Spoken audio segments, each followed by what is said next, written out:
Hi Wilson, hi Jenny. Hi. How are you doing today? Good. Good. A bit tired, but good. Tired. We're Wednesday, so you have 2 more days to go. Yes, we now have lost track as to which day we're meant to feel tired and which day we're meant to feel energized. All the days of the week, as you would know, will roll into one. So yeah. And what made you feel so tired? Do you have big projects on the run now? Whoa. Always. A lot of things happening in Yeah. parallel. I think, look, it's a great, exciting time for us because I think all the problems that we have is to do with the demand of our services, our products. But it's a good stress, so that's how we're selling it for ourselves. Like, we'd rather be under this type of stress than to be quiet and not stressed. Makes sense. Everything that comes with entrepreneurship. True. Yeah. So you are the founders of FundFluent. For the people who don't know FundFluent, it's an online platform that helps small businesses access funding. So in other words, your solution streamlines and secures access to grants, loans, and financing. So we're here today at Hong Kong Science and Technology Park. For the people who don't know, this is we can say a startup incubator. So we're here today. First time I come here. Welcome. Thank you. And as I like impactful figures, it's good to start an episode, I think. I would like to mention that with your solution, you helped small businesses access to more than $35 million US dollars funding. So congrats. Yeah. Well, yeah, thanks. Long journey. Long journey. Yeah, very enjoyable across the journey, helping them access different funding options. Yeah. So I guess that's quite of a big achievement. And would you dare say that you changed people's lives?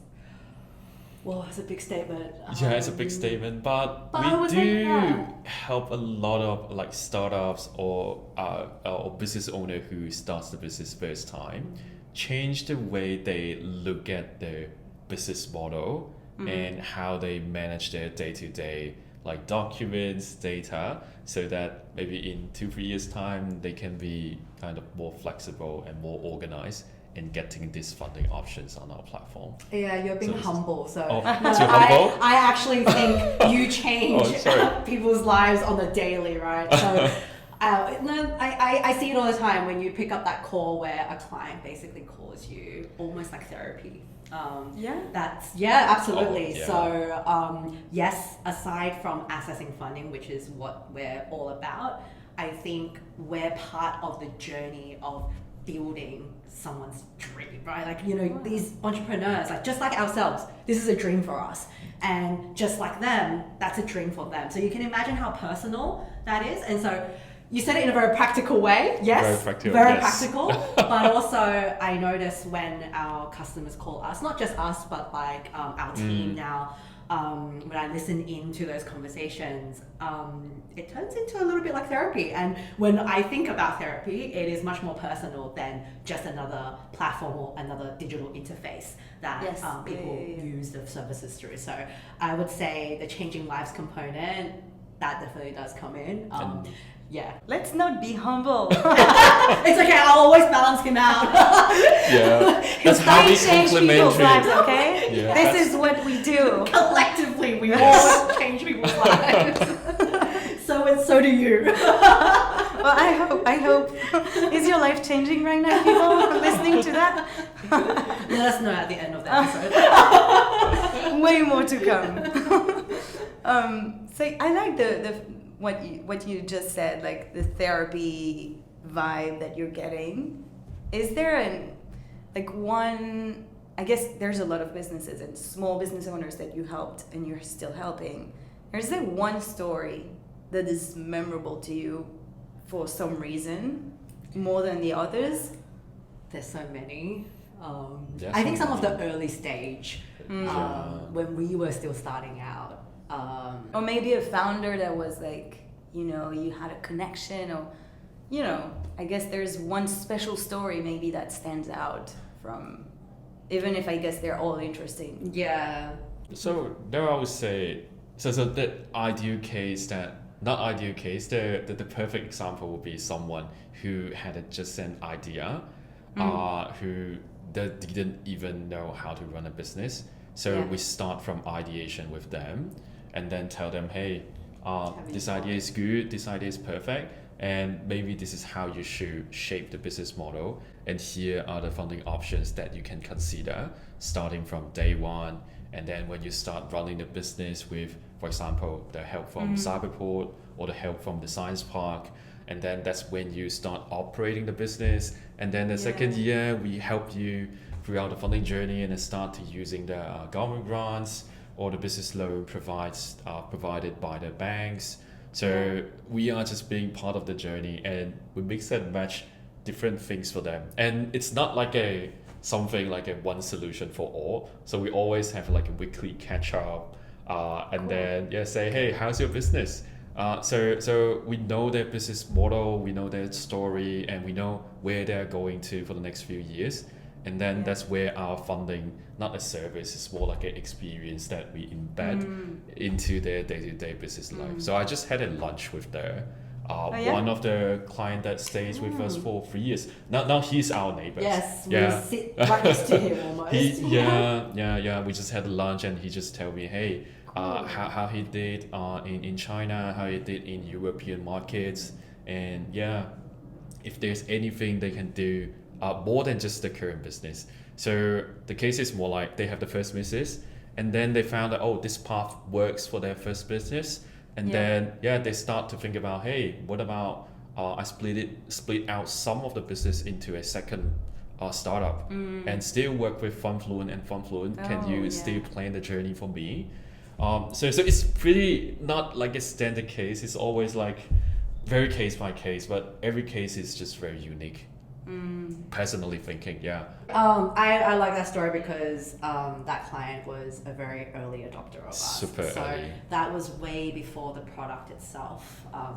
Actually, I don't even know whether we knew what we were doing at that stage when he was exploring working with us, right? So I think those are usually the most memorable ones. The people who've taken a bet on you when you're like, if I was you, I don't even know whether I'd bet on me, but like I think those we've been really lucky. A lot of our early customers are still our customers today, and we've turned into a much more a clearer role in their lives, because obviously we're always attached to the topic of funding. I think it's very easy for them to go, if anything funding related, I'll go to FundFluent.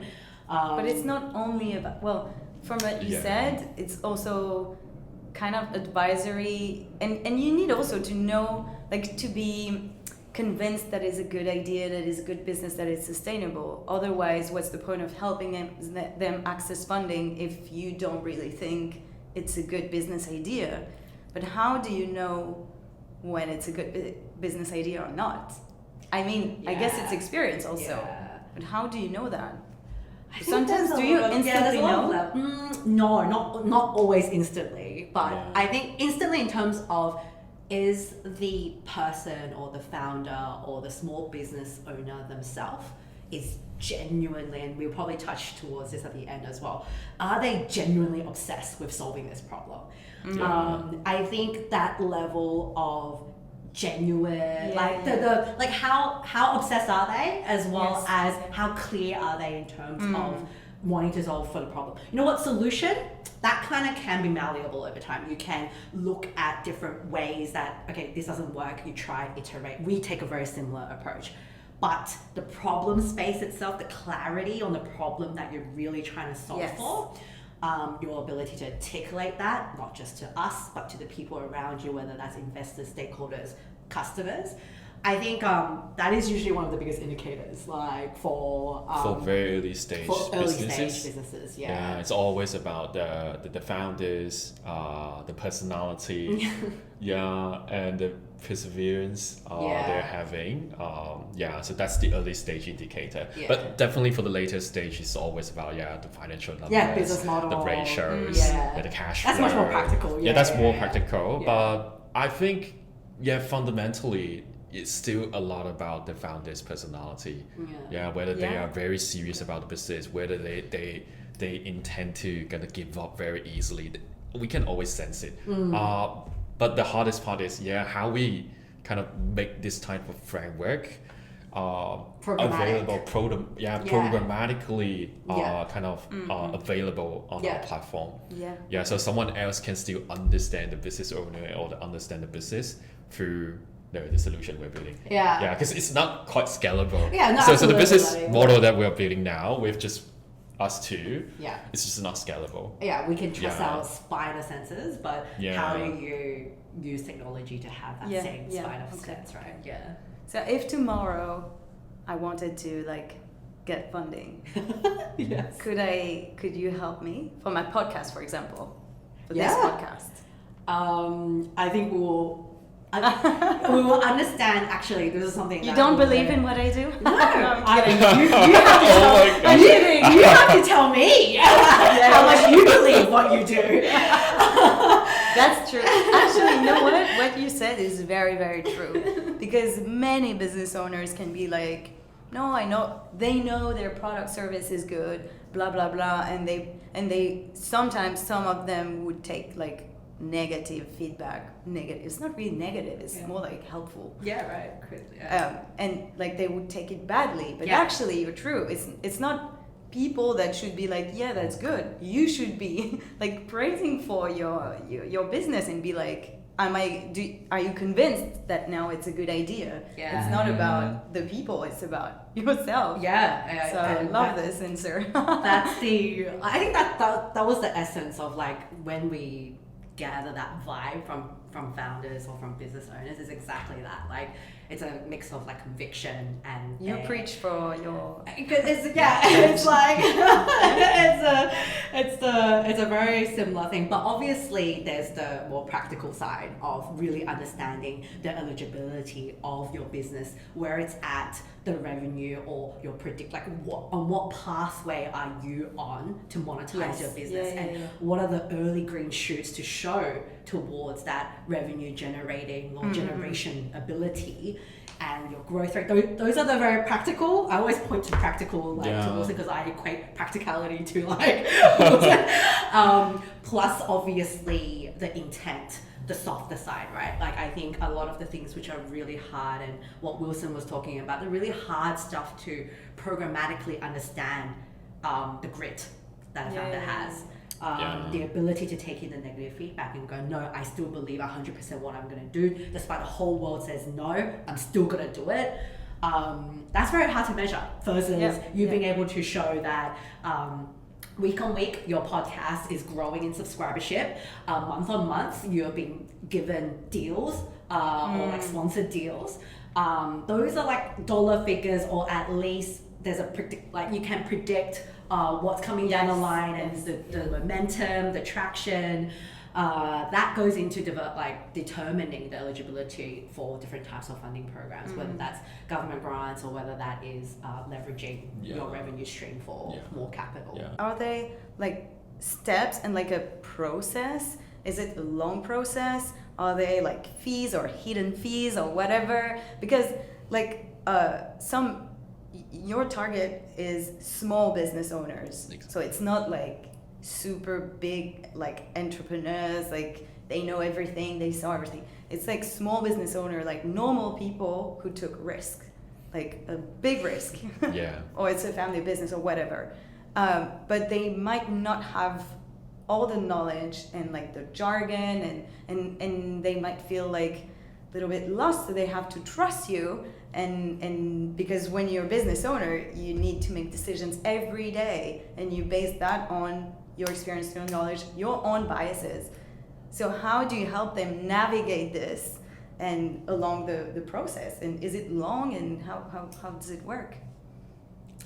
You can talk about the practical process. From the practical way. And then I'll go with this is what happens when touch feelies on the side. So our solution or our ways to solve this kind of problem for small business, we do it in 3 ways.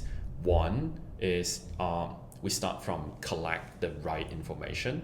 So the small business, they got a lot of documents, right? And the data are very scattered. Yeah. So basically it's a messy, because the messiness comes from, it is not because of the business owner doesn't know they need to kind of organize the document, but it's just they don't have time. They don't have the resources. Like an enterprise, you can set up operation team and organize the document in whatever way they want. So that's the first thing. We help them collect the right information, so they save time from exploring what documents to prepare and how they should organize the document, so the funder can really understand, this is what the business is doing. So that's the first part. And the second part is about understanding the business. So when you apply for example, business loan, government grants, or even startup programs, you need to share the proposal, or share the bank statement, or share the financial documents to the funder, right? But the problem is you can't ask the funder, say, hey, you just go and read my document and tell me whether I'm eligible for the funding. The funder won't do that, because either you take the money or you do your job. So the second thing we do is we extract, or we try to understand the business from different data sources, or even from the chats that we have from the client. There are a lot of insights about the business. So we are replicating what we are trying to do in person, ask questions, understand the business, and tell the funder what this business model is about. So the third thing we do is we deliver the insights and data in a format that the funder can understand. So it could be very traditional. It could be a Excel file if they want. It could be super technical if they want to integrate our system and access the information programmatically. We can do that as well. So that's the free part we do. But for the small business, definitely starting from exploring the funding option. So we try to gather all the funding options on our platform as a funding database. That's one, exploration. And then the process. So we make the whole platform a funding project management tool. So if you want to apply, for example, if you want to apply for a Science Parks program or Cyberpros program, we have a list of tasks that you can just follow, starting from for preparation of the application, and for the pitch, because they always need to do presentation. So we help them evaluate their pitch deck. We help them prepare the presentation session, 6-minute pitch. And then post approval, they need to deliver the project, right? We still stay with them on a monthly basis. We catch up with them and say, hey, how's your progress about your product? Does it meet the requirements for all the milestones set up by the program? So that's what we do. So from platform perspective, we just stay with them along their whole journey. But behind the scene, we do all the tedious work. The small business doesn't have the time to do. I love the point around jargon, because small businesses in particular, and why I guess both of us and the team is motivated to solve this problem, is because we see how, I guess, traditionally the financial services industry, so we come from a heavy background of financial services and technology, and usually the jargon that gets thrown around, especially in the industry, kind of scares a lot of people off from it's sort of like, if I don't speak that language, I'm not good enough, or I'll be perceived as not professional. Correct. And so, big statement, but our vision is to empower the world to be more small business friendly. Now that is obviously what we're doing is a very, very thin and specific slice on funding, but we mean it. I think the friendliness part is a big part in which we make decisions on. We often ask ourselves, are we being friendly to the customer? Is this part of the process? Now that we've built it in this way, is that even friendly, or is that not friendly anymore? And it's a very intangible concept, but we hold ourselves very true to it, because we know what the opposite feels like. We know what it feels like to have biased decisions made against you. We know how it feels like when you feel like, okay, you're looking in the room, you're pitching, and you don't sound smart enough. It's funny that you're saying that, because I had also in mind too, when I was preparing this episode, I was like, it's funny because we're in Hong Kong, very financial place, everybody's here works in finance. So Yes.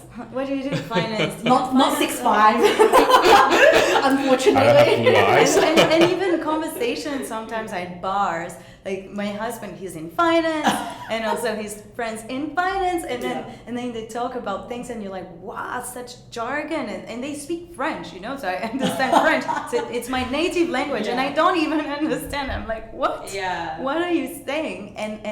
And I was just thinking, for small business owners, like the finance world is not so friendly. Yeah. So it's really related to what you were saying. And actually, I'm just thinking how, like, those people, they, as I was saying earlier, they took a risk, or they took over a family business, which is more than just a business. Yeah, it's like a personal family. thing. Yeah, It's like absolutely. a family story. And I was curious to know, what's the impact of small businesses, if you know, like the percentage of revenue they bring to like a national economy or things like that? I can give you some rough numbers.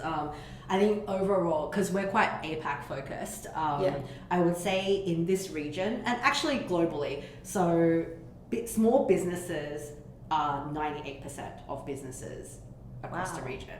So like, yes, you've got your big corporates, and you're like, they obviously numbers wise they drive a lot more, but if we're talking about per business, 98% of businesses in this region are small medium enterprises. Wow. So that alone is huge, and so you can imagine all the, I guess, the impact that they also drive. A lot of time you hear people say, oh, you know, small businesses are the backbone of every economy, every local economy. And the reason is 98%. Also, they drive usually around, so between Hong Kong and Singapore, it's like 40 to 70% of employment is driven by small businesses. Okay. GDP, I think Hong Kong is 50. I'm not too sure about Singapore. It's like 50+%. That's it's a lot. Yeah. But well, you have a lot. Yeah, you have room to grow. We have TAM. We have a huge addressable market. You can scale like crazy. I guess the size of the market isn't the problem. I think it's the way we serve it. And what do you consider a small business? Yeah, so actually we slice it even smaller because you have every country or every city has a different way to define small businesses, but we've known from, I guess, being around for a little bit, our niche, or the people that we serve specifically, I would say are companies which have less than 10 employees. And reason why is it's extra painful for them in regards to when you're less than 10 people in the organization, almost 100% of the time, there's no one that's going to be dedicated to accessing funding or looking out for like the different types of funding, other than the owner itself probably doing 10 other things and be like, oh my God, I need to make sure I do that right. At that size, very time poor, resource poor, trying to get everything together. It's all about the hustle, it's all about the grind. The pain is extra painful. And the other side is, from a funder's perspective, that size, there's not a big return on investment for that segment. It's sort of like, oh, you know, yes, they're early stage, their revenue by number might be small, albeit it might be growing and they have a lot of potential. Dollar size seems small, size up the opportunity of serving them, not a great size, not a great business case. In the financial industry is all about business case, right? So they look at that and go, okay, well, we won't put that much resources into it. We'll make the journey in a way that it's very onerous, lots of paperwork. Let the small business figure it out. I don't want to spend much dollars on service. It's like both ends is like super painful, and that is why we decided to solve this super painful problem. I don't know why. Well, you know what? Entrepreneurs are problem solvers. This is what we love to do. But I thought it would say like it's based on the revenue, or but so, actually not really, not only. Yeah, because I think if you look at it from a financing product or a loan product, definitely. But because we also have helped a lot of small businesses access grants and these startup programs as well, some of these pre-product, pre-revenue, but they have huge potential, or they are at the beginning of that huge growth uptick. And so for us, we look at that as a like yes, it is. I didn't give you like a revenue or turnover segment, but it's also because the funding itself covers off a wide spectrum. Okay. And the business is very diverse now. I mean, the revenue can be crazy with just two people, employees in the team. Yeah, true. Yeah, they outsource a lot of things, and just the operating model works and the revenue works with Absolutely. just the segment, the market. Like earlier this morning, I was listening to another podcast about like entrepreneurship, and mostly like some of them are like YouTubers, so like a very creators, thin segment, but very interesting. Because they're passion. I love it. Passion segment. Very interesting. And they were like, we should maybe like do a challenge. Like we have 1 month, we start from nothing. They imagine like a challenge. You start from nothing, and you have like 1 year to make like $1 million US. And they're like, out of 100 people, how many do you think would like succeed this? And it was interesting, and they had all to pitch, like, and they do that for fun, you know? Like, for fun, right? Why not? And they had like 2 minutes each to like pitch something, and actually all of those ideas made sense, and I was kind of impressed, you know? Well, it's not a question, it's just like I wanted to share this. I agree, and I think sometimes the more, not restrictions or like I think specific context that you put people in, that like creativity like comes you don't out have the on choice. other side. It's just like you gotta survive, or you gotta make 1 million. How would you work backwards from that? I think I either read or watched something very similar that came from like Stanford. Like I think one of their like classes or whatnot, maybe not 1 million. I think it's more like in the period of like 2 hours. Find a way to earn your first 1,000 or something, and it was very interesting. It's interesting, in terms of, like, is it to do with human capital, or is it to do with an idea with promise of something, right?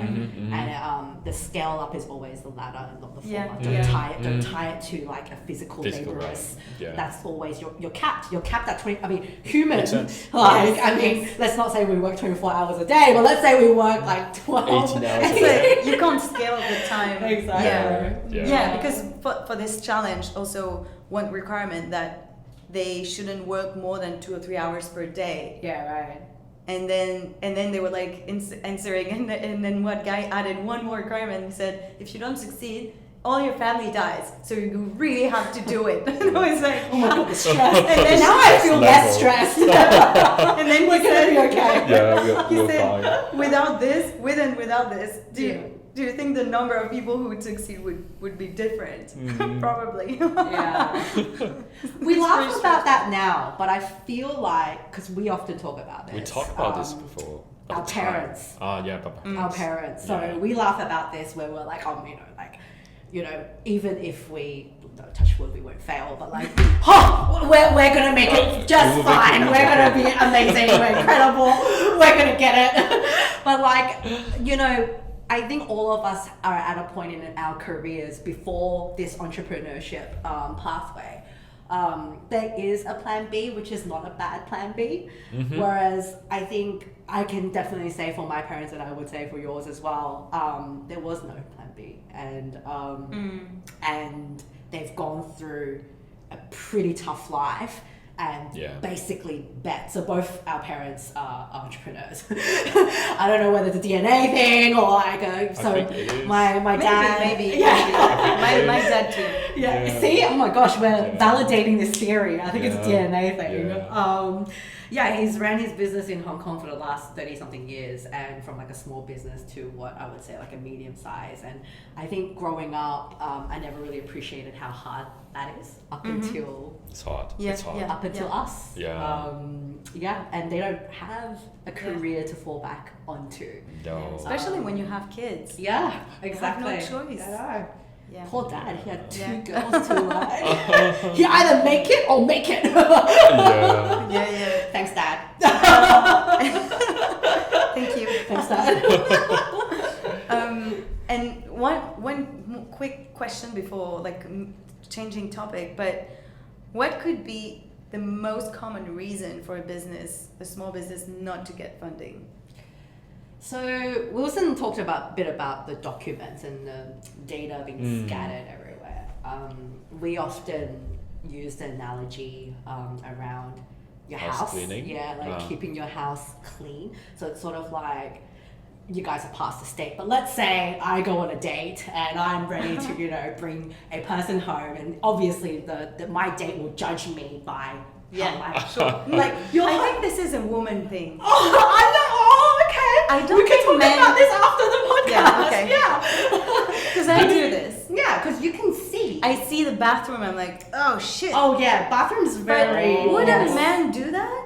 Or would I would definitely clean up the house. No, but If would you someone judge a girl No. based on? I don't think they think about this. Oh, maybe this is the wrong analogy. It's a gender too specific. biased. Yeah, I'm It's so too sorry. biased. So Yeah. sorry.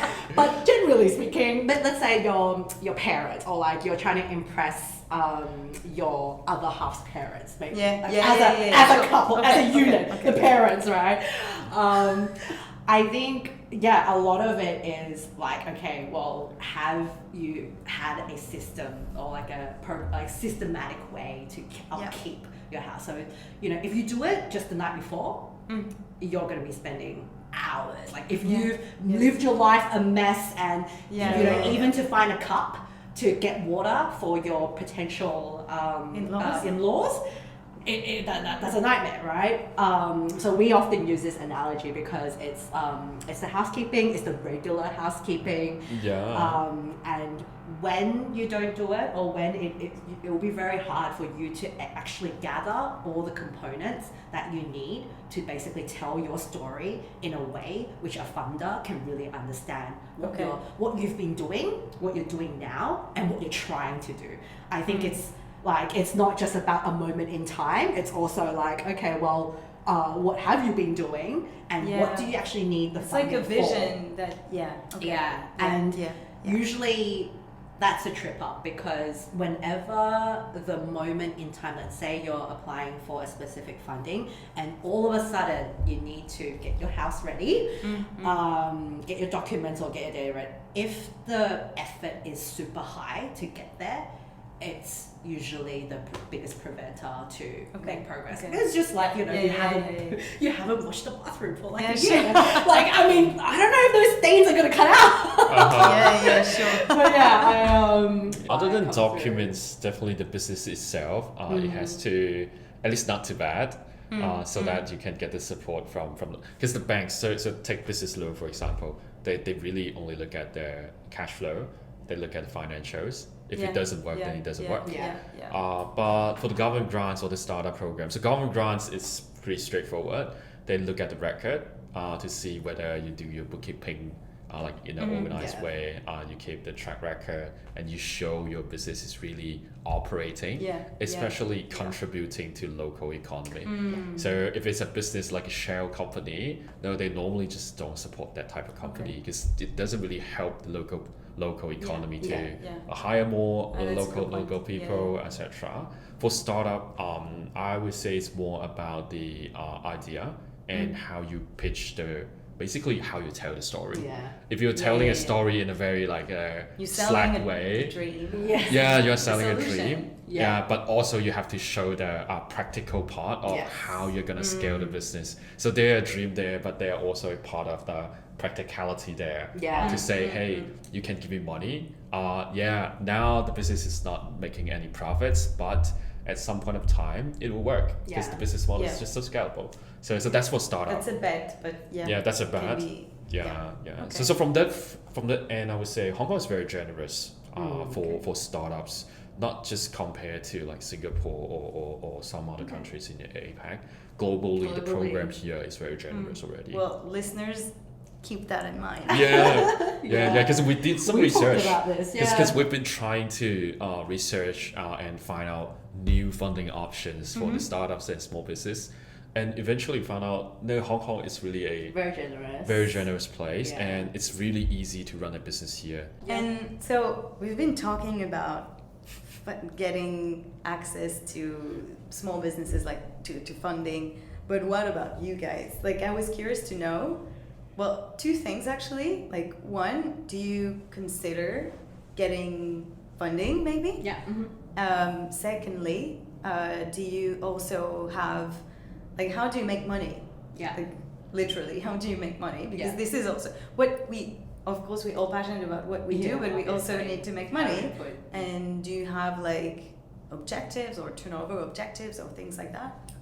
Yeah, so funding wise, for everyone that's listening, yes, absolutely. I think, funding is one that doesn't ever leave our minds, right? So, but for the most part of the last couple of years, we've been in a bootstrapped mode, self-funded mode, just so we work through the problem solution fit, our own confidence with our team's ability to build something that is scalable to solve the problem.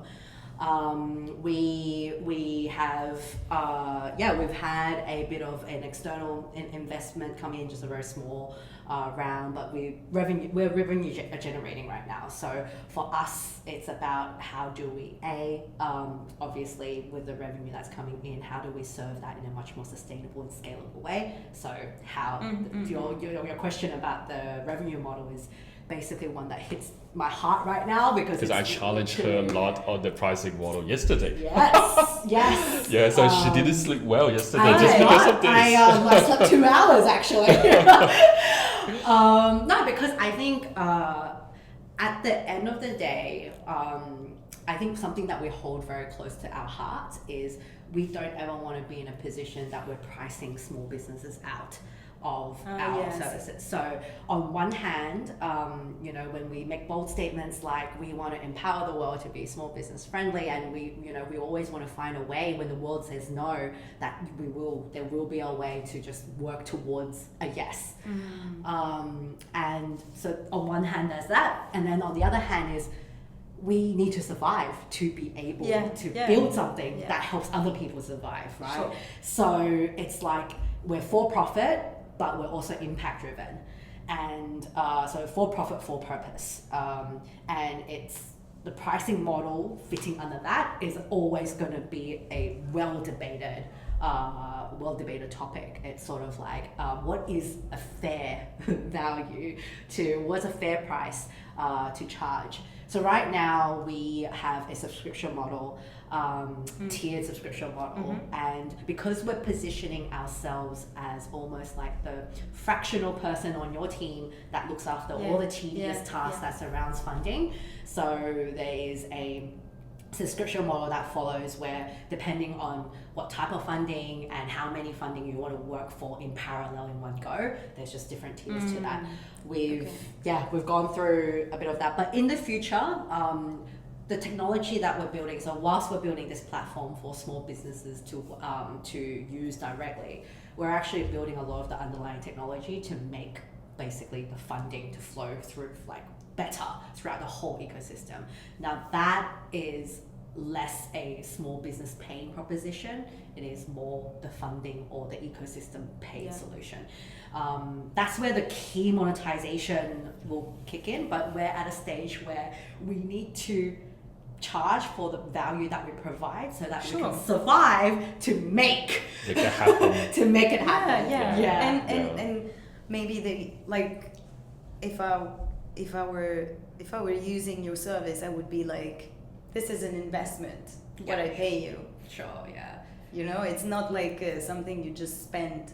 It's more. Yeah, I think the easier part to our role, especially when we're working with businesses trying to access funding, I think there's always a I wouldn't say it's an easy sell, but when you are paying for the ability to get access to a dollar amount, there is an equation where it's, what? I get it. Because we're not just another tool that you could just, master yourself. And you're like, oh, do I really need this? There is an actual dollar amount that we're trying to help you access. And the value is there.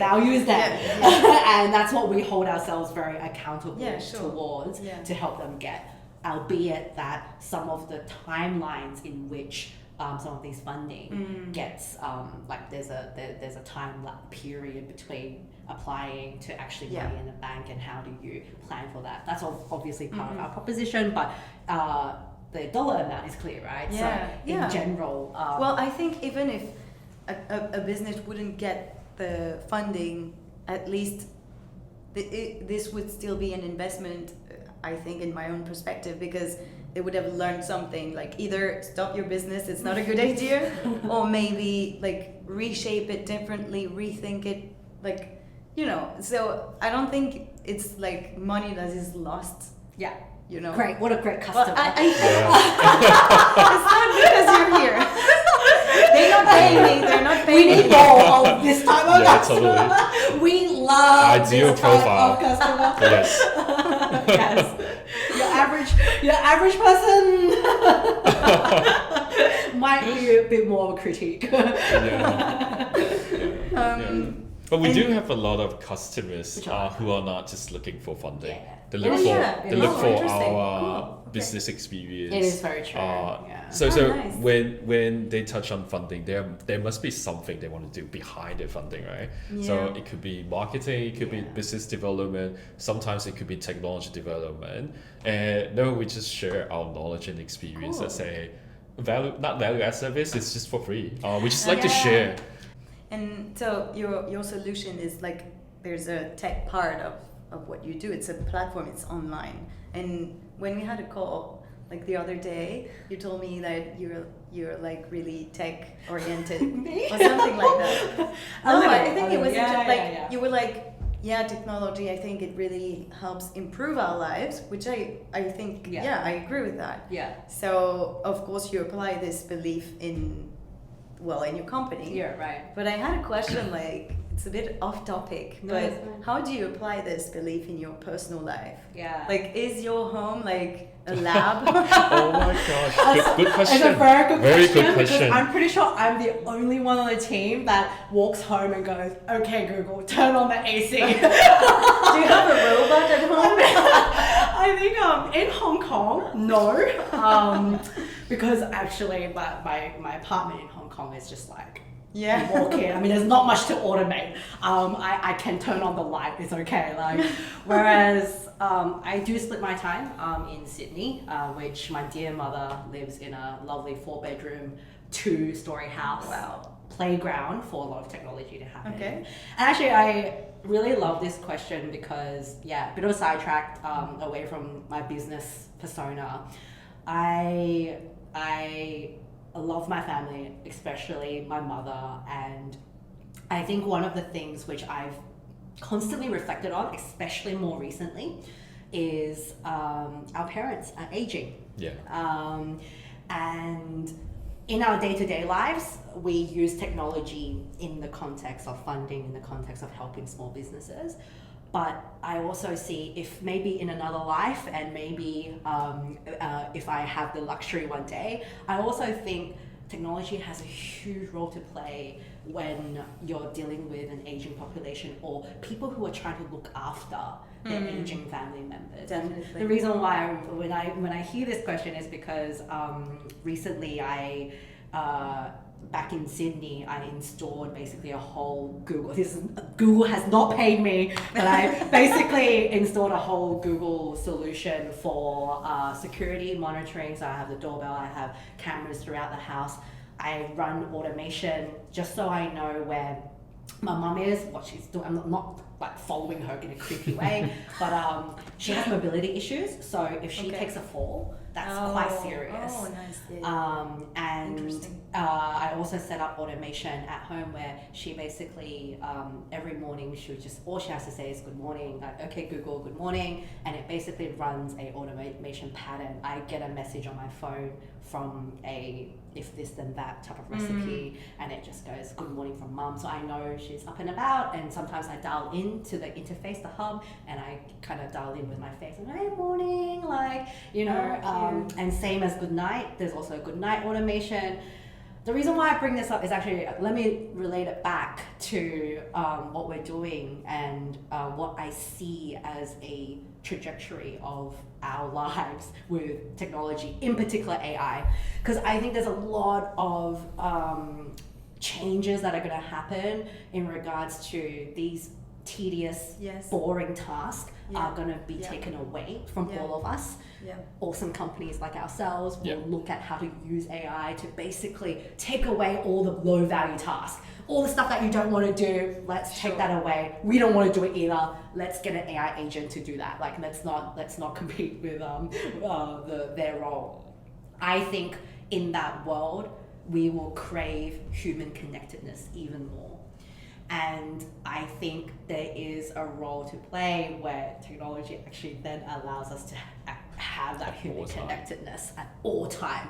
Because I think about that a lot because I now split my time between Hong Kong, Sydney and Singapore, and I have dear friends and family across these three cities, and I would not be able to feel connected or like be connected to my loved ones or people that are really important to me without it. So that would be my piece. It's sort of like, I think we'll have this huge craving for human connectedness beyond text, because I think the example that I gave where, like, you know, when I see my mum going, okay, go, good morning, I see her, she's, you know, good morning from mum, and I'm being able to dial in and with my face on this, look, I'm not there, I know, I wish I was, but it just feels better that I'm able to wish her like, hey morning mum, what's on your day? But then I'm like, okay, I'm gonna go, bye. Really busy mum.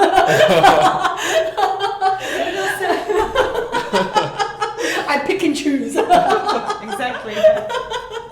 But also I think it's good for like older people to kind of be okay with using technology, because this can be something very, well, they can be scared about it because they don't know.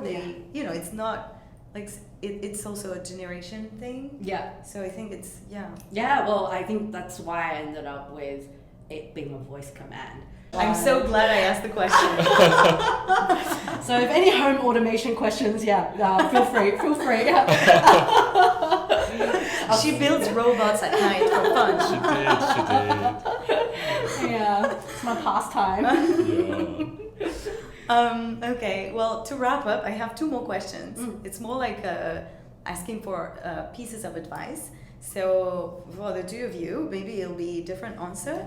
But if you could give one piece of advice, only one, to small business owners, something that they should keep in mind when it comes to access funding. One thing. You can go first for accessing funding. What would it be? Be consistent. Be consistent. Consistent as in the way you run the business and what being showed on the documents and data. It has to be consistent. Then you will easily get the funding you need, because it's basically the transparency and the honesty issue, right? If you are transparent and about what you're doing, and you're honest on what you're doing, and definitely the business has to be kind of doing well, not necessarily to financially, but at least it's running, it's sustaining, then the funding will be there for you, no matter it is the government grants, even startup programs. It's not about whether the business is traditional or not. There are always new things you can do on top of what you are doing already. The traditional business, it can transform into another form with the new technology, whether it's AI or whatever automation, like the bot you are building in your home. It could be a new business. Maybe that's not our next idea. There's a rumor now. There's a rumor that we are going to build a new. Oh gosh, what a business! Yes. So I would say basically do, and then you'll see. You know, as a business owner, like first, like do something for like consistently, be consistent in what you do. Like then people can see actually what you do, and it's just not just you pitching something. It's like you're a doer. You do something. Exactly.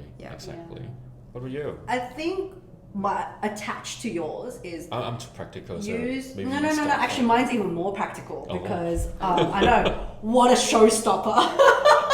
The day that I'm practical. Use tools that actually help you be consistent.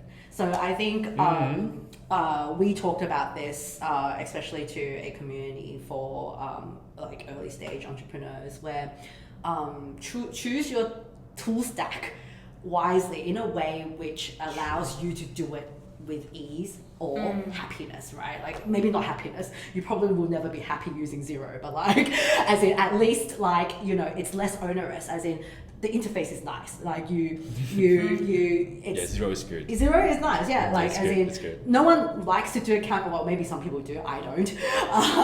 But at least using tools which are beautiful to use helps you to keep to those weekly, monthly, quarterly, yearly rituals. Same thing as housekeeping, right? Like I spend Sunday afternoon resetting my space.